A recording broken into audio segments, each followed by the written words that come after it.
Hi. In this video, I will show you 7 penguin secrets that were hidden for a century. Not all black and white. The world's first penguin biologist George Murray Levick was marooned for almost a year in 1910, on Cape Adare in Antarctica, the site of the world's largest Adelie penguin colony, where he conducted the world's first serious study of penguins. Many of his observations, but not all of them, were published in his book, Antarctic Penguins, a study of their social habits. Nearly a century later it was revealed that Levick's most shocking observations about the mating behavior of the penguins were left out of his published work.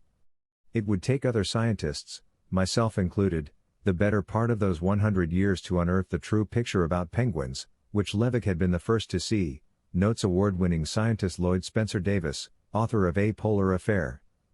Davis shares some of Levick's observations of the penguin as well as his own insights about the proclivities of penguins. Take a look at these penguin pictures that will melt your heart. Penguins engage in same-sex behavior. Levick describes in his zoological notes the reciprocal homosexual mountings between two male Adelie penguins, whereby one mounts the other, and then they swap places and repeat the performance. He refrained from referring to any of this in his book about penguins. It would be over 70 years until I would come along, observe the exact same phenomenon between consenting male penguins, and publish what I thought were the first observations of homosexuality in wild penguins. Penguins are not monogamous. Levick's notes record several instances of penguins mating with more than one partner during the breeding season. Levick kept the penguin mate swapping that he observed out of his public writings. It was not until the 1980s that, while watching penguins intently, Davis and other penguin scientists observed that swapping partners was a frequent occurrence during the courtship period. It could sometimes seem like a penguin version of musical chairs, whereby females may move from one nest and male to another, 2, or even 3 or more, times. Divorce occurs in penguin colonies. Davis discovered that depending upon the season, up to a third of Adelie penguins may pair up with a new partner from one season to the next, despite both members of the pair surviving the rigors of the Antarctic winter in their long migration.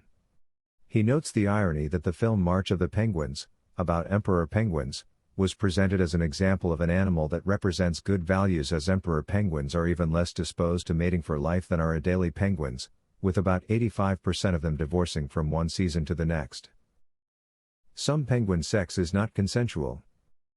Levick's most shocking revelations concern the non-consensual sex. His most extreme observation is of an injured female enduring copulation by 3 successive males as she struggles to get away, says Davis. Davis has not witnessed this behavior in his 40 years of studying penguins, however, he believes Levick's observations. They fit with male penguins lacking any discrimination and copulating with anything that they can during the mating period, Davis says. My postdoctoral fellow and I discovered that they would readily mount a stuffed toy penguin if given the opportunity. Some penguin partners aren't even alive. Levick recorded in his notes several examples of male penguins mounting and copulating with the corpses of dead penguins. Davis observed this behavior as well. It is no doubt part of the same phenomenon, whereby males can produce millions of sperm with every ejaculate. Hence, the cost to them of inappropriate mating is negligible, Davis says. Whereas females produce only 2 eggs each breeding season, which makes it imperative that they are choosy about mating with an appropriate partner in order to be successful. Female penguins find sneaky ways to get pregnant.